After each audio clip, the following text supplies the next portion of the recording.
Boa noite. Iniciando mais uma das lives do IARGS, já se tornaram uma nova tradição nessa era digital do Instituto dos Advogados do Rio Grande do Sul. A doutora Sulamita, nossa presidente, em nome de toda a diretoria, dá as boas-vindas a todos os participantes dessa live. Hoje teremos a presença do Dr. Pedro Alfonsin, que vai nos falar sobre o direito do agronegócio. Boa noite, professora Carol. Boa noite a todos que estão ingressando. Boa noite, Terezinha. O doutor Pedro Alfonsin já deve estar entrando. Deixa eu ver até se ele já não entrou para eu chamá-lo. Acho que não. Ele é advogado, coordenador-geral do CONCAD, presidente da Caixa dos Advogados do Rio Grande do Sul e é mestre em Direito pela URGS. Boa noite, doutora Lisiane. Boa noite, minhas queridas colegas.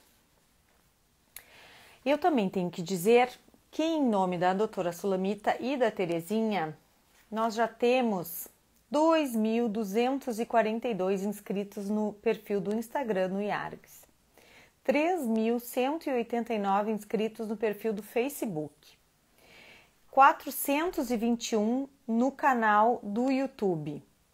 Boa noite, doutora Sulamita. E 500 inscritos no Twitter.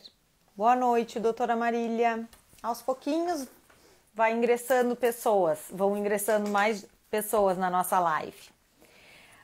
Estamos aguardando. Boa noite, doutora Tereza Cristina, acho que é a doutora Tereza Cristina Meixe que está entrando aqui para participar conosco também. Boa noite, doutora Sandra. O doutor Pedro acho que não entrou ainda. Terezinha, me ajuda se ele entrou ou se ele não entrou. Acho que não ainda. Deixa eu ver aqui.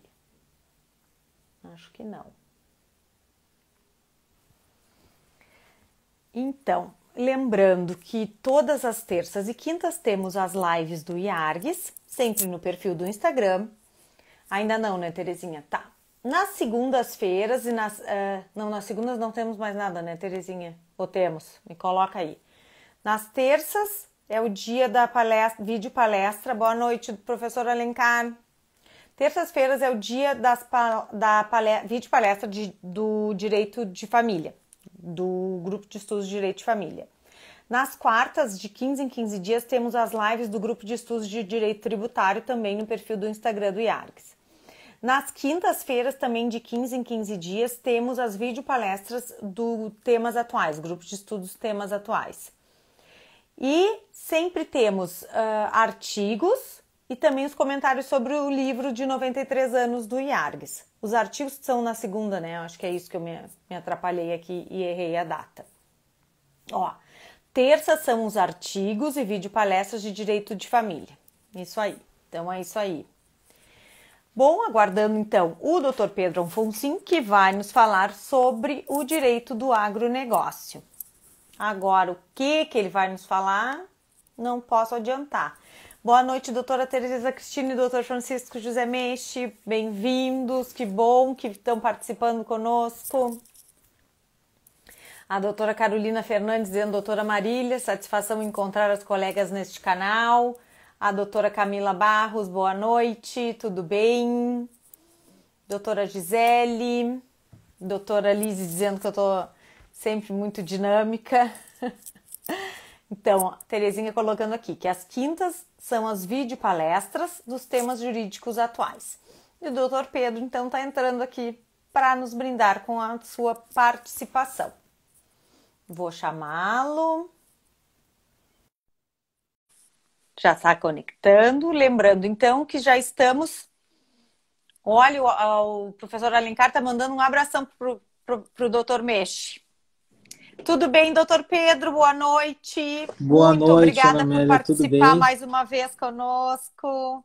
Eu que agradeço o convite. Hoje vamos Muito falar bom. sobre o direito do agronegócio. Mudamos o tema, Mudamos o ma- tema. mas eu não fugi do compromisso contigo. Isso mesmo. Muito obrigada. Não tem palavras para te agradecer. E daqui a pouco, agora os meus parentes têm que honrar a palavra e entrar na live, né? Não vamos fazer Sim, passar vergonha, que eu mandei tudo para eles.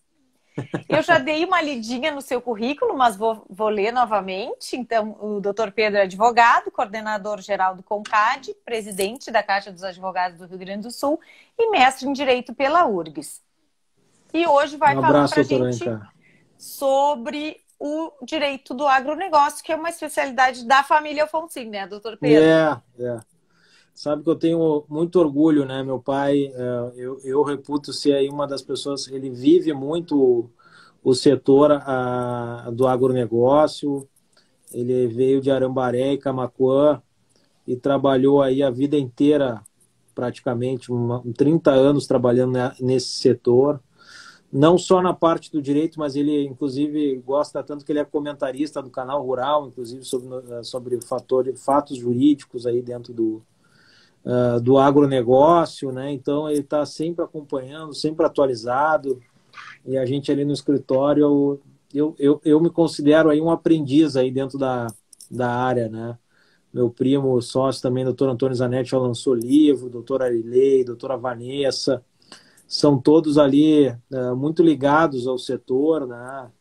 E aqui o nosso estado tem muita ligação também com o setor agrário, com o setor do agronegócio.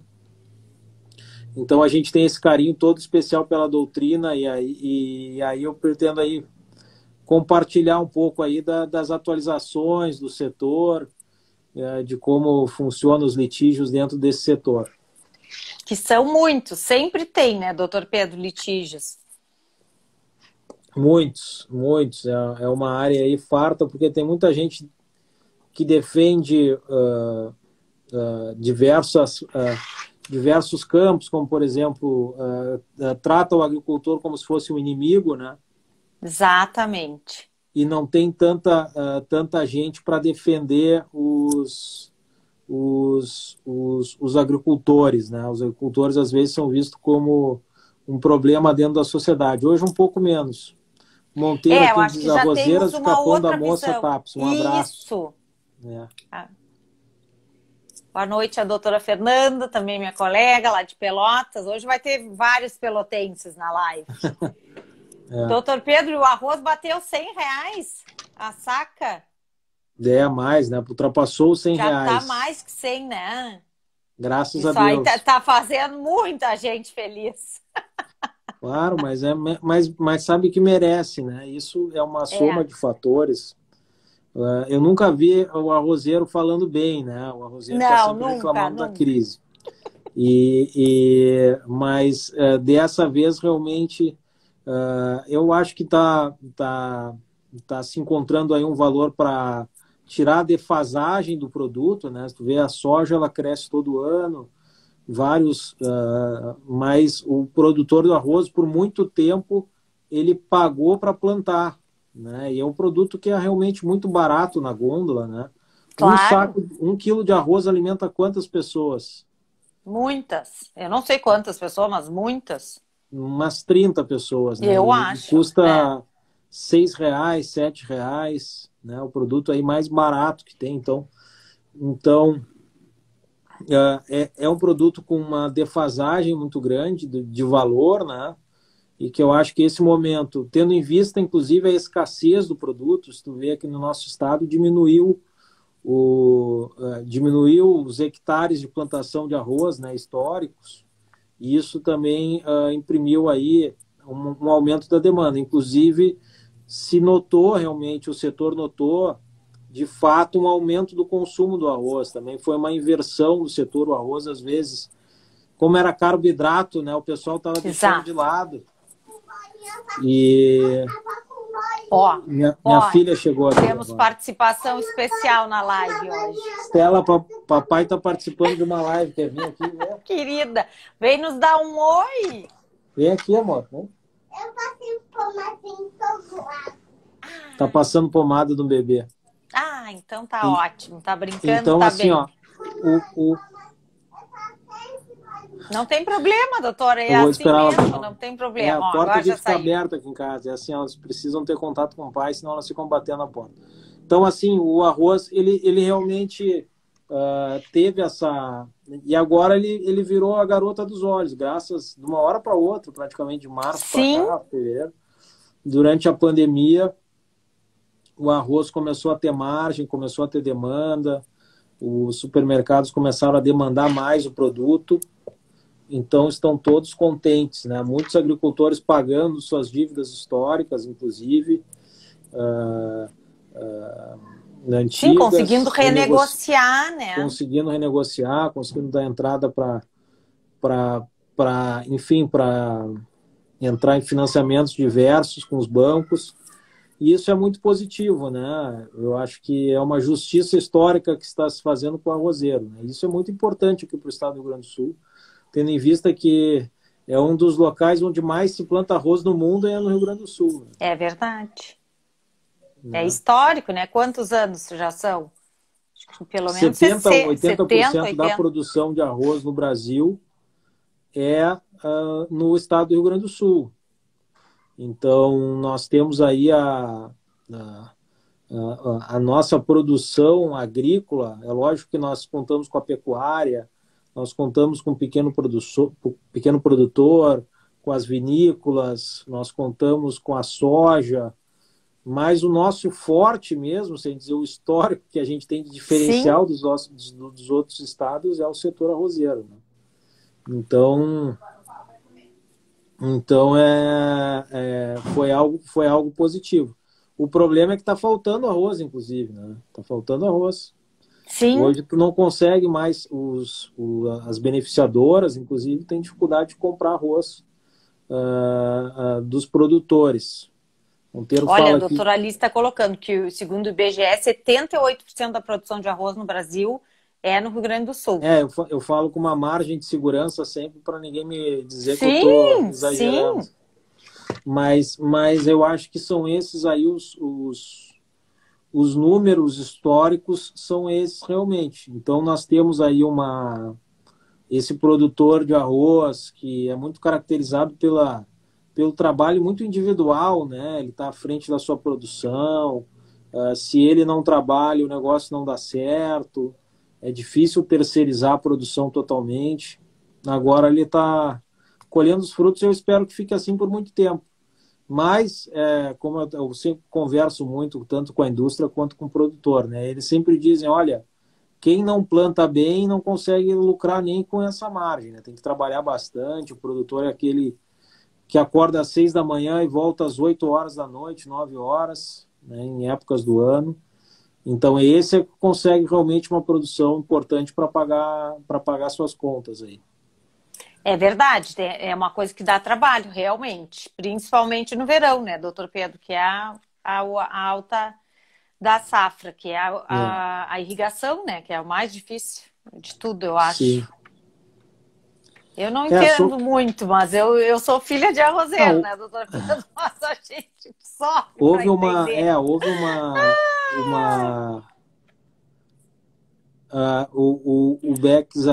a Isabel pergunta... Tá perguntando, a produção é para consumo interno ou também para exportação? A produção de arroz, ela se caracteriza pelo consumo interno, né? A soja, ao contrário, é para exportação. Existe um percentual importante de arroz para exportação também, é verdade. Mas a característica do arroz histórico é para o consumo interno, né? E por muito tempo houve aí uma possibilidade de compra de arroz dos países Paraguai e do Uruguai, né? Sempre, Argentina, mas houve aí um ajuste também do governo. Então, assim, esses produtores têm esse ano aí um diferencial, a soja acompanhou. Esse setor é importante dizer que toda commodity, a gente tem uma declaração do presidente Bolsonaro dizendo que ia pedir um sacrifício dos empresários para que não aumentassem o preço, né? Mas isso é uma bobagem tremenda, né? Primeiro que tu não pedir para as pessoas, isso é países como Venezuela ou Sarney, outros países que podem fazer esse tipo de pedido a uma pessoa que deixe de praticar os preços de mercado, ou seja, quem estabelece esse preço é o mercado, não são nem os produtores, nem nem a gôndola do supermercado, ninguém está lucrando acima do que deveria. Na realidade, é um ajuste histórico ao preço da produção. Né? Então, por exemplo, Sim. o petróleo hoje, o Brasil vai sofrer um pouco de inflação, porque o dólar foi a 5,50. Nós tivemos um patamar histórico de R$ 4,00, 13,80. Hoje nós estamos num patamar de 5. O petróleo... Trancou aqui para mim. Deu. Colocar o Não, já deu, já voltou. carregador aqui. Ah, pode O ser isso aí. O petróleo, ele também caiu e subiu, né, que é a principal commodity. E agora nós vamos ter um ajuste do combustível também. Provavelmente em pouco tempo aí a gasolina vai estar a R$ 6, vai haver uma chiadeira grande também. Ah, vai ser um horror. Então a gente vai olhar aí outros patamares e a reclamação da população vai ser grande. Nós vamos perceber uma inflação muito mais presente, né? Com o aumento dos produtos agrícolas, aí, do que se chama desde o feijão, do óleo de soja. Né? Alguns dizem, inclusive tem áudio circulando, dizendo que a produção de soja já está vendida até 2022 para a China. Tem um pouco de verdade nisso. O mercado chinês ele tem procurado se posicionar mais no Brasil. Nós não estamos somente com aquelas compradoras tradicionais, como a Bunge, Cargill, a ADM no Brasil. Os chineses estão vindo para cá para tentar garantir o produto, montando estruturas, principalmente na região do Paraná para cima. Nós temos uma montagem de armazenagem.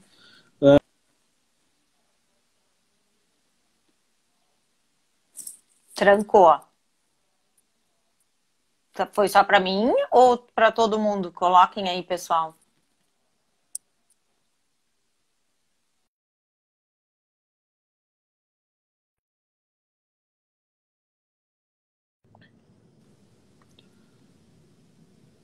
Voltou? Foi. Voltou. Não, o Brasil é um país que tem uma riqueza muito grande, né? Nós temos esse debate aí da Amazônia, etc., mas a gente tem um potencial de crescimento agrícola ainda muito grande. Né? Nós vamos aumentar e muito a produção ainda no Brasil. Existe essa demanda de aumento pela produção, então é importante dizer quais são as nossas praticamente 6 produtos mais característicos da nossa agricultura aqui. Né? Nós temos aqui no estado o arroz, mas no Brasil é o soja, trigo, milho, algodão também, muito forte.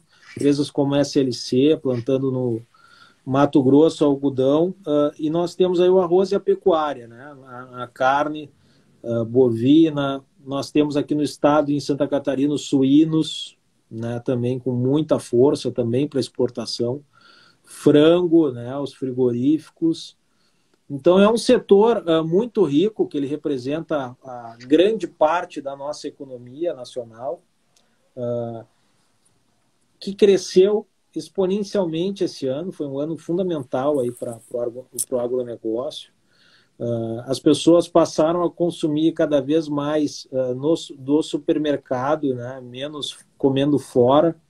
Isso afetou alguns setores, né? E a gente pode citar, por exemplo, as floriculturas, que também é agricultura, sofreu muito, né? Trabalhando com eventos, sofreu muito. Os suínos, na questão de embutidos, presuntos, sofreu muito por causa dos hotéis, né? Que os hotéis consomem muito presunto. Muito, e agora não foi... Sim, parou, né?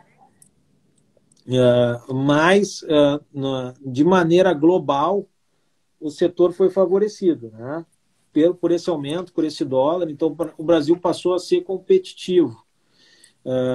No momento em que o dólar subiu e a compra da soja americana ficou mais cara para o chinês, e a soja brasileira mais barata, né? Então, veio essa demanda, essa enxurrada de pedidos de compra de soja aqui no Brasil. Então, aquelas empresas atreladas muito ao preço da soja, a gente pode ver uma coisa incrível que aconteceu, né? Por exemplo, uma das mais fortes em Bolsa de Valores, que é a SLC, foi foi a empresa de melhor resultado durante a pandemia.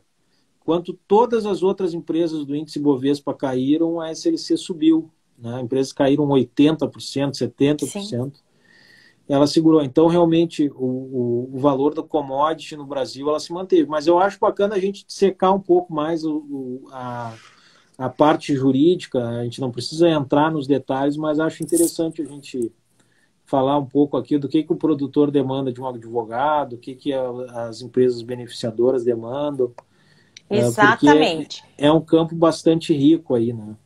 Há alguns anos nós tivemos aquele boom do Fundo Rural, que acabou sendo depois, né, uma ação perdida. Se mostrou não eficaz por enquanto. Não eficaz, não tivemos, né, o sucesso que era dado como certo. Foi uma pena, mas são jogadas, né, do negócio, é isso aí. E agora, o que nós temos assim de melhor? Não, acho bacana a gente primeiro falar que possa assim, procurar rural, um advogado, né? Porque pelo que tu tá falando e por tudo que a gente lê, não houve assim grandes prejuízos através da pandemia, né? Não houve isso aí que a gente diga um auxílio do governo, renegociações em razão da pandemia. Isso não ocorreu, né, doutor Pedro? Não ocorreu. O Paulo Guedes tem a impressão aí que a agricultura não precisa disso, mas a gente tem uma novidade interessante em relação ao Fundo Rural, né? Nós temos aí a definição daquele recurso extraordinário. À época, o doutor Alfredo Engler terá uma live importantíssima. Amanhã, né? Amanhã, isso mesmo. Amanhã é a live do doutor Alfredo. Todos convidados. Amanhã o doutor Alfredo Engler, nosso provedor aí da Santa Casa, fazendo um trabalho belíssimo, vai falar um pouco sobre IP Saúde para os advogados. Mas a gente tem a questão do Fundo Rural. Até eu tive a oportunidade, há 2 ou 3 semanas atrás, nós tivemos eu e o doutor Jerônimo Gergen com o ministro Toffoli, virtualmente, para falar sobre o Fundo Rural. Nós temos no Supremo 5 votos pela inconstitucionalidade da matéria e 5 votos a favor, né? E 6 votos pela constitucionalidade, né? E aí nós temos debates laterais, que são os debates em relação à exportação, principalmente indireta, ou seja, aquele agricultor que entrega para as trades. Nós temos um debate voltado para os subrogados, ou seja, para aquela empresa que compra, se ela tem a obrigação de recolher. E nós temos um debate sobre a pessoa jurídica, se ela tem que recolher ou não. E nesse processo, nós temos um ADIM votado por... Hoje está 5-5, o ministro Toffoli não estava na oportunidade votando. E nós dissemos que é o momento de se fazer um acordo em relação à União, nós fazermos uma nova lei, porque o que aconteceu com os agricultores foi muito injusto, né? Afinal, o mercado já não estava mais precificando o preço do Fundo Rural, né? Ou seja, o agricultor vendia para a indústria e isso foi retirado do produto. Quem paga imposto é o consumidor final, né? Então, tu tens que embutir os preços do tributo no produto. E durante todo aquele período, e até hoje, onde se tinha entendimento de que o Fundo Rural era inconstitucional, não se cobrou do consumidor final o preço do Fundo Rural, né? Então, se criou uma grande insegurança jurídica no momento em que se inverteu o entendimento, né? E aí o ministro Toffoli, eu confidencio que foi muito sensível, tanto é que ele aí, no processo da pessoa jurídica, ele retirou de pauta. Ele pediu vistas. Ele tinha até a semana passada, eu acho que acredito até sexta-feira, para votar, e não votou. Ele retirou da pauta da sessão virtual e levou consigo ao seu gabinete essa matéria, né? Nós oficiamos, através do gabinete do Dr. Jerônimo Gergen, do deputado federal, o Ministério da Fazenda, a Presidência da República, a Presidência da Câmara, para tratar de um novo modal em relação a esse imposto, que é um imposto extremamente caro para o produtor, que é 2% da receita bruta. Ou seja, se você tem um produto que é, como a gente estava comentando, R$100, onde tu tens uma margem de R$6, Esses 2%, na realidade, tem essa cara bonitinha de 2%, mas ele representa 33% da receita do produtor, né? Então, da receita líquida do produtor, né? Então, ela é algo realmente significativo para o produtor rural.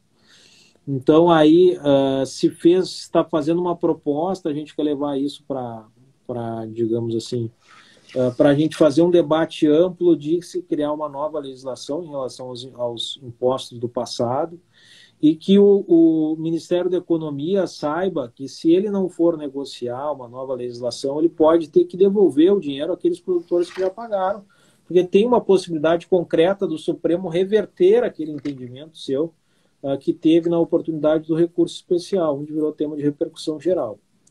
Então, o ponto do Fundo Rural, que é um imposto só no Fundo Rural, a gente está falando de diversas teses, né, em relação à matéria. Sim. Então, é algo para se aprofundar, para estudar realmente, que atinge tanto o produtor quanto as empresas beneficiadoras, quanto as indústrias, quanto a indústria do arroz, do arroz de todos os do arroz, setores, só de tudo, sim, os frigoríficos. frigoríficos, todos, sim. Então, é algo que pega aí toda a cadeia, e a Receita Federal não teve pena dos produtores e foram notificados, inclusive, agora durante o período de pandemia. No tema, a gente pode citar assim, ó, por exemplo, no tema societário, urge debates relevantes também sobre matéria. Hoje, a maioria dos produtores rurais trabalham como pessoa física, né?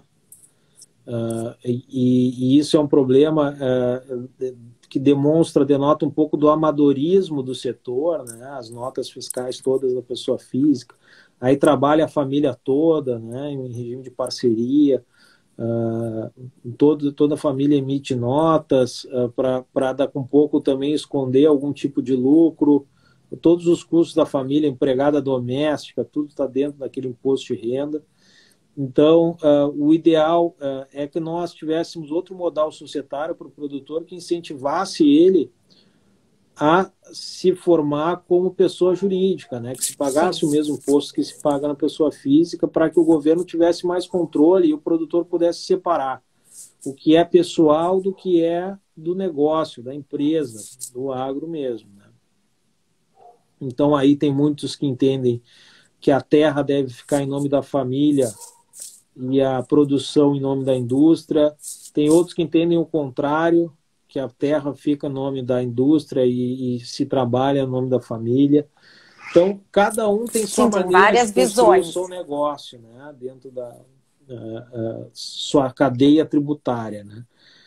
Outro imposto relevante no agro, aí, o doutor Armando Perin está conosco, são vários os temas relativos. Olha, deu uma trancadinha de novo. Vamos ver se foi só para mim aqui. Pessoal, pode colocar para a gente se trancou também ou se foi só para mim, porque eu tenho que falar com o doutor Pedro para ver se a gente entra de novo. Às vezes entra muita ligação aqui. Então é isso que tranca. Pode ser. Então, o imposto causa mortes, né, digamos assim, ele iria para 8%, principalmente para aqueles que têm terra rural. Isso é muito relevante, né, porque tu tem um patrimônio mobilizado Sim. muito grande e isso vai contar muito ali na frente. Então, aí tu volta a se debater a questão dos planejamentos familiares, societários, em relação às propriedades rurais, né? Alguns estados tu tem uma taxa menor, outros, o Rio Grande do Sul está se aproximando aí do teto, né? Para aumentar a arrecadação. Então, a proposta do governo estadual também envolve a questão, inclusive, o aumento do ICMS para muitos setores do agro aqui no estado, e envolve também essa questão envolvendo a produção em si, de mais arrecadação dentro do setor do agro. Então, a gente tem aí a questão societária, que demanda muitos debates. Nós temos a questão tributária, E aí a gente chega dentro da questão da recuperação judicial hoje do produtor rural, que é um tema muito quente, é um tema que houve uma consolidação no entendimento do STJ da possibilidade do produtor rural utilizar desse mecanismo da recuperação judicial. Ele não é um mecanismo que é a solução para tudo, mas ele é um mecanismo que pode ajudar muitos produtores que estão com uma dívida muito elevada, né? Então, principalmente a depender do estilo da dívida, se tem garantia, se não tem garantia, pode ajudar os produtores eventualmente alguma renegociação, mas é um remédio que não pode matar o paciente, né? Pois é. Tem que se ter essa noção que muitas vezes pode levar à perda de uma terra, e o produtor tem que estar disposto a resolver realmente o problema, né? E não só empurrar com a barriga, né? Que é o que eles estão muito acostumados, né? É uma coisa que se criou assim e depois deu aquele problema já de que deve ter isso? Uns 20 anos, mais ou menos, que foi uma quebra geral quando temos o Brasil... já... Mais disso do que isso? A mais. Acho que sim, né, doutor? Que o banco nós resolveu comprar plano as dívidas. Collor, né? 1989, nós vamos completar aí 30 anos, já completamos 30 anos, né? Das primeiras quebras aí de safra, que foram as quebras bem da ruins, inflação na época, que vem alongando essa dívida aí até hoje. Bom, alguns pontos em relação, então, à recuperação judicial, que eu acho que é um tema que tu comentasse aí do Fundo Rural. A gente trata da questão das dívidas do Plano Collor, que a gente está fazendo cobrança de dívidas daquela época. Sim. A questão do Estatuto da Terra, e aí as questões de propriedade são muito levadas a sério, tanto pela questão ambiental, georreferenciamento, nós temos a questão das reservas legais dos produtores rurais. O direito ambiental é um problema para o produtor, porque ninguém quer preservar mais a natureza do que o produtor rural, né, que vive mais, que convive mais com a natureza. Que precisa dela, né? As pessoas não se dão conta que a gente precisa da natureza. Trancou de novo, acho que ele recebeu outra ligação. Vamos aguardar um pouquinho, ver se ele volta. Pessoal, eu vou lembrando a todos, nós já temos 2.242 inscritos no Instagram. Retornou, né, doutor Pedro? Deu agora? Retornou. Tá. Então, a Terezinha que está comentando que travou, mas acho né? que já voltou. Não, já voltou. Então, a questão assim ambiental, tem que haver um novo modal regulatório em relação ao meio ambiente, onde se coloque tudo na mesa e que os produtores sejam ouvidos, porque tem coisas que não fazem sentido, né? Eu tenho amigos, clientes, etc., que reclamam muito hoje de como os órgãos ambientais trabalham. Tá? As questões de desapropriação, reforma agrária, já foram mais quentes dentro do debate, afinal, são muito poucas terras hoje que são improdutivas, né? Sim. A maioria das terras, elas são produtivas. E aquele debate sobre terras indígenas, que eu não acompanho tanto de perto, mas é algo que incomoda. Aqui no nosso estado, acho que não tem tanto, né? Essa disputa com indígenas. É mais no Mato Grosso, sei lá, no Tocantins, não sei bem também. Então, assim, a Roraima, Rondônia... Isso. Nós temos todo esse modal de debates, né, que envolve o produtor rural. Aí vem a questão, quando a gente trata de terra, de arrendamento das propriedades, se prestar muita atenção com o contrato bem feito, pode garantir uma boa relação jurídica em arrendamentos, em parcerias, para saber realmente qual é a intenção dentro do contrato, quais as proteções legais. As questões das dívidas e de terras são temas que são muito relevantes para se levar esse debate adiante.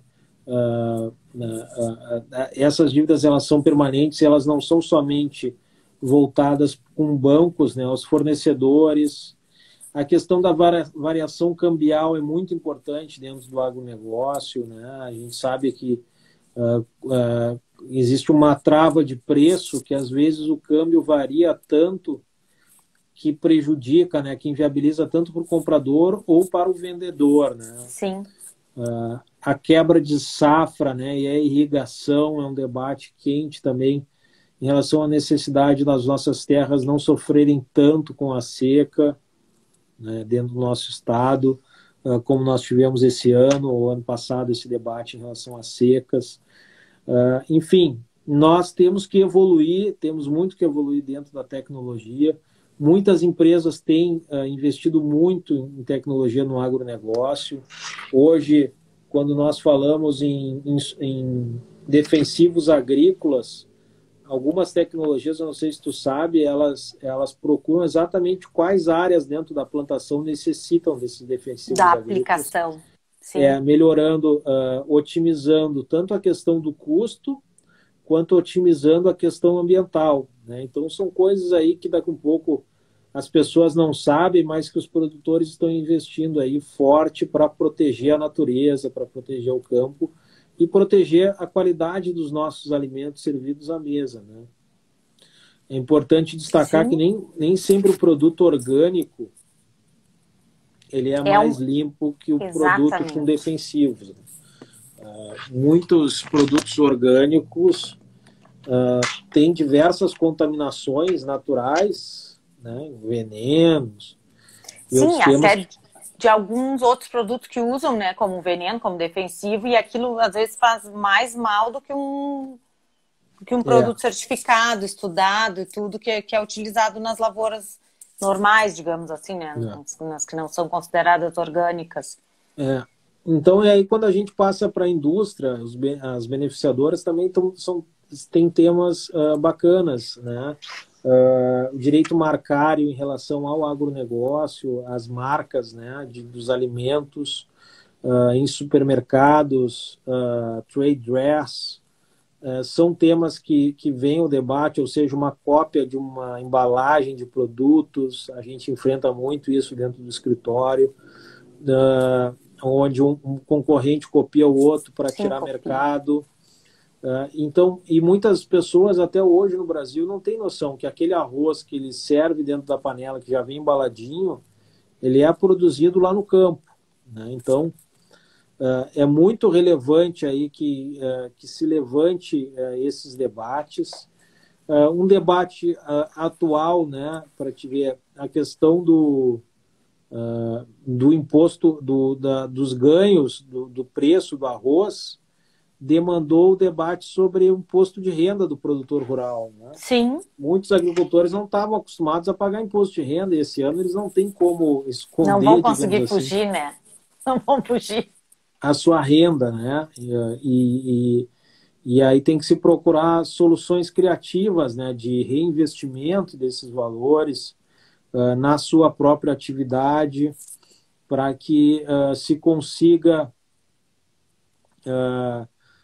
ter consigo aí uma demanda, uma produção cada vez mais rentável. Então a gente tem todos esses setores, né, que são setores que têm cada um a sua peculiaridade. Nós temos os fornecedores de insumos, que são estruturas gigantes, né? Nós temos as trades, né, que a gente já nominou aqui, a Dreyfus, a ADM, Bunge, Cargill, que são as 4 maiores, mas nós temos outras que compram produtos. Os investimentos que essas empresas fazem no Brasil hoje, poucas pessoas sabem, né? Mas são coisas assim que chegam a 10, 12 bilhões por ano em infraestrutura para conseguir fazer a safra chegar até o porto. Então, eles estão construindo lá, por exemplo, entre os estados do Mato Grosso e o Pará, estruturas enormes para se levarem a soja de maneira mais barata, né, lá para a China. Claro, né? Sem tanto custo. Então, essas empresas assim estão investindo 12, 15 bilhões em um ano para se ter uma estrutura melhor para se levar a soja ou algodão até o porto. Então, essas sortes, como é que funciona isso, né? Produtor rural produz, armazena, muitas vezes consigo, tem estruturas de armazenamento, e aí essas estruturas de armazenamento têm empresas gigantes, né, como a Kepler e Weber, que é aqui do estado do Rio Grande do Sul, de Panambi. A Kepler,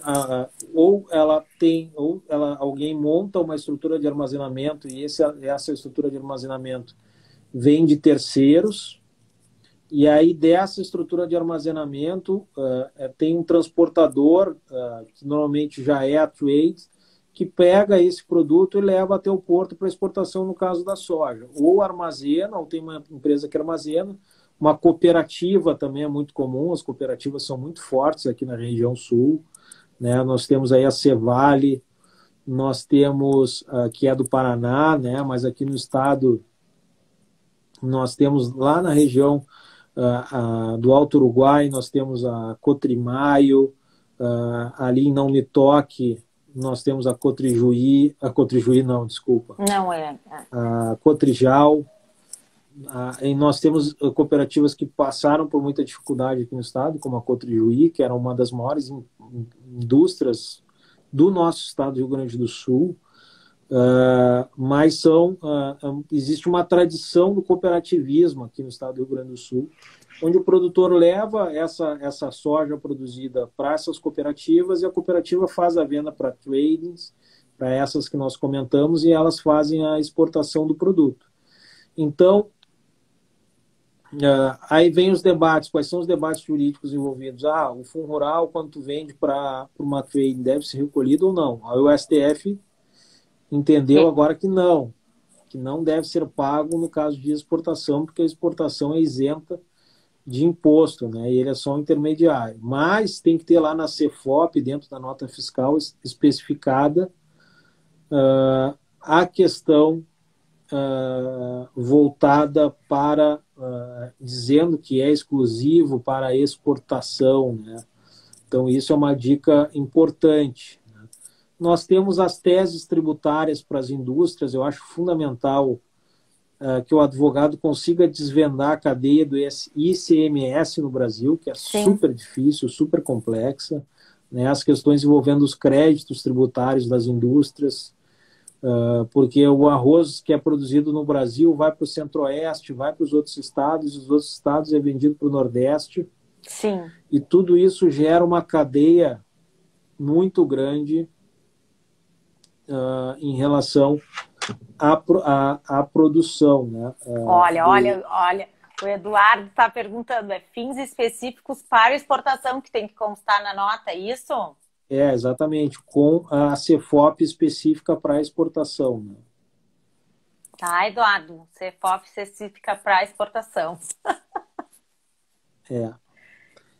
Não, a CEFOP não, na realidade são códigos, né, da Receita. Sim, são os códigos que tem que constar certinho dizendo que é para exportação, porque senão agora pode não vem na cabeça, dúbio. Acho que 604. Mas eu não sei nada também de cor. Mas, nem assim, me adianta. Mas eu acho que essa é a cadeia do agronegócio como toda, né? Tem esse debate importante aí dos contratos de arrendamento que envolvem a questão da proibição de fazer os contratos com menos de 3 anos, né, do Estatuto da Terra. Sim, que tem que ser obedecido. São indústrias, empresas estabelecidas, pessoas de igual força, né, se são válidas, a autonomia de vontade prevalece entre as partes. Enfim, são uma série de temas. Nós temos a indústria alcooleira, das usinas, né? É um setor realmente muito grande, né? Muito amplo. Antes aí. As questões de pequena propriedade, o que é pequeno produtor, o que não é pequeno produtor. Isso tem uma diferenciação muito grande dentro da cadeia. E algumas distorções, inclusive, né, com produto, porque tu pode fazer um produtor de suíno com 100 hectares é uma produção grande. Claro. Né? Só que uma produção de arroz de 100 hectares não é grande. Não é grande, então, isso aí. Depende da cultura, tudo são variáveis. Então, são temas assim, eu acho que um tema interessante de ser discutido, do advogado desvendar, é a questão do contrato de integração entre os frigoríficos e produtores. É um tema que ainda falta nós termos uma regulamentação melhor dentro desse setor, porque são produtores que ficam asfixiados dentro de um contrato onde ele só pode vender para um frigorífico.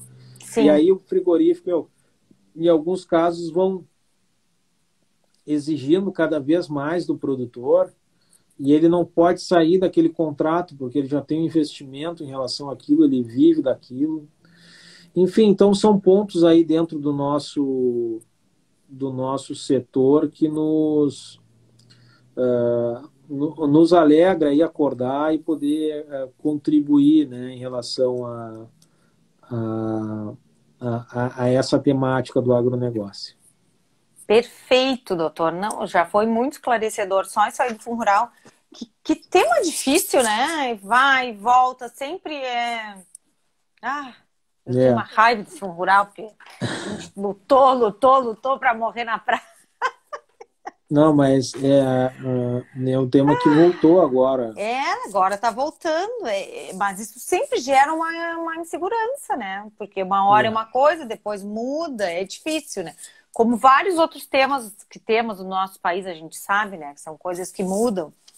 Uma hora o STF decide de uma maneira, depois volta e decide de outra, mas é do jogo, a gente tem que saber jogar, né, doutor Pedro? Não pode ter muito medo e seguir adiante, sempre buscando a melhor forma e tentar sobreviver. Mas agora a gente tá melhor. Olha, a doutora Tereza está dizendo aqui, eu e o Meixe parabenizamos pela excelência da apresentação. Tereza, grande abraço, querida, e doutor Meixe, que a mãe do doutor Meixe faleceu essa semana. Não sabia. Meus sentimentos, Meixe, doutor. Membro honorário aí do IARGS. Que época bem o nosso abraço, triste, né? Para perder uma pessoa assim tão querida. Uma família tão querida por todos nós. É verdade. Eu tive agora na homenagem à doutora Eugênia Reichert, que foi presidente da subseção de Canoas, agora por 2 gestões. Tive agorinha mesmo, antes de iniciar a nossa live, cometi a indelicadeza de sair antes, porque a gente tinha esse compromisso aqui, mas deixei também um abraço da Caixa de Assistência dos Advogados, a todos os advogados de Canoas e do Estado do Rio Grande do Sul, em solidariedade ao falecimento da doutora Neuza. Sim, que também foi muito triste. Neuza, pelo amor de Deus. Não é Neuza, é outro. Eugênia. Tá. Foi a bem doutora triste, Sulamita né? Cabral, doutora Sulamita, ali cumprimento de novo, a Caixa de Assistência irmanada aí com o IARGS, né? Nossa parceira, o IARGS, ele tem que ser cada vez mais forte, ele é o pai e a mãe da Ordem dos Advogados, a gente falou isso nessa outra live, retomando um pouco o histórico aí das entidades, né? E o IARGS, tenho certeza que vai sair mais forte ainda dessa pandemia. Se Deus quiser, vai sair sim. Já saímos, né, doutor Pedro? Acho que a gente conseguiu enfrentar. A doutora Sulamita saiu tão bem, conseguiu guiar o Instituto durante todo esse tempo de inconstância, né? Que ninguém sabia muito como ia ficar. Ela reinventou o IARGS. Ela reinventou o IARGS. Conseguimos fazer através das lives, mas agora já está chegando num ponto que a gente está conseguindo fazer cursos. Teve um seminário agora na última sexta-feira de Direito Eleitoral. Agora acho que vai ter essa semana alguma coisa do CDC que está completando 30 anos. Eu não sei se é um seminário ou se é um curso, ainda estão vendo. Então a gente o IARGS já evoluiu para outra plataforma e vai ficar online agora, né? Mesmo retornando ao presencial, não volta mais, né? Não tem como regredir. Vai seguir nessa forma virtual também. A doutora Karen está mandando os parabéns, excelente. Obrigado, doutora Karen, nossa conselheira seccional aqui do Rio Grande do Sul, competentíssima advogada e também coordena ali nosso trend em frente ao fórum, são 1.100 metros quadrados quitados ali do sistema OAB para a advocacia poder usufruir, né? Nós todos passamos por muita dificuldade. Nós vimos no último domingo, na última sexta-feira, um pandemônio no Fórum Central em relação à Sim, reabertura dos tribunais. O doutor Ricardo Breyer está gestando aí, organizando cada vez melhor a volta dos tribunais, lutando porque agora, quando Porto para que Alegre virou retornem, bandeira né? vermelha, nós passamos aí por um período de estremecimento, né, com a possibilidade de que recém reabriu de fechar realmente os fóruns. O doutor Muito Eduardo ruim. Prates pergunta sobre as perdas do Plano Collor, né, dos contratos com o Banco do Brasil. Bom, esse Vamos tema, terminar com essa dúvida. né, esse é um tema, então, que a gente está em relação às execuções dos contratos provenientes lá de 1989, até março de 1990, onde os produtores tomaram financiamentos e tiveram que pagar, ao invés de pagar 42%, pagaram 84%. Né? E aí foi gestado através da Federarroz, Ministério Público Federal e a Sociedade Rural Brasileira ingressaram com ação judicial que já passamos da fase do STJ. O STJ considerou ilegal a cobrança do banco e muitos produtores estão reavendo isso em juízo. Né? Hoje pende um debate em relação ao artigo 16 da Lei das Ações Civis Públicas, que é um debate, na minha visão, aí, mentiroso em relação aos bancos, que querem limitar o acesso dessas ações somente aos produtores que ingressaram com a ação no Distrito Federal, que tem terra no Distrito Federal, ou seja, ninguém. É um debate que não deve prevalecer, para mim é uma filigrana jurídica inventada aí pelo Banco do Brasil, e logo, logo, se hoje estão suspensos os processos, logo, logo voltarão a andar. Bom, mas hoje muitos processos suspensos, né, doutor Pedro? Estamos lutando para que eles voltem todos a andar e até Exatamente. né, a seu Não é só o caso desses normal. processos, né? Mas a gente gestou, o escritório que patrocina essa causa gestou diversos tipos de instrumentos jurídicos aí para reverter essa demanda no STJ e vamos à luta aí no STF também. Não, vamos adiante, vamos conseguir. Vamos lá. Doutor Pedro, muito obrigada. Obrigado. Foi maravilhoso. Agradeço a presença do senhor, então, em 2 lives do Instituto. Se seguirmos com as lives, já fica um convite para uma próxima. Aí a gente pensa outro assunto. Amanhã e quinta-feira eu vou estar acompanhando as lives, né? Com o doutor Marcelo Bertolucci e o doutor Alfredo Englert. Amanhã é o doutor Engler, que é a edição Amanhã é o doutor Engler, né? E quinta-feira é o doutor Marcelo Bertolucci. E segunda-feira o doutor Marcelo Bertolucci vai estar comigo também, conversando sobre a advocacia e a Constituição Federal, que é o tema do doutorado dele. Então, amanhã o doutor Engler vai falar sobre gestão da saúde UIP e saúde dos advogados. E na quinta, o doutor Marcelo Bertolucci vai falar o exercício da liderança a partir de valores e princípios. Então, essa semana promete. Começamos bem com o doutor Pedro e seguimos amanhã com o doutor Engler e quinta com o doutor Marcelo Bertolucci. E vou estar na audiência. Com a presença de todos vocês, tá bem? Muito obrigada, doutor Pedro. Obrigada a todos que nos assistiram. Excelente. Obrigado a todos. Fico à disposição para demais dúvidas. Obrigado. Tchau, tchau. Perfeito. Vou encerrar, então. Já vou encerrar a live. Boa noite. Boa noite a todos. Tá, agora eu fico aqui. Agradeço mais uma vez a participação de todos, a participação do pessoal de Pelotas, do professor Alencar, do Juliano Chu, do Eduardo Prates, do Rafael Prates, meus primos. E eu dedico essa live ao meu pai, Armando Prates, e ao meu Dindo Bertolino Prates, que tanto nos ensinaram nessa vida de produtor rural. Um abraço a todos e uma boa noite.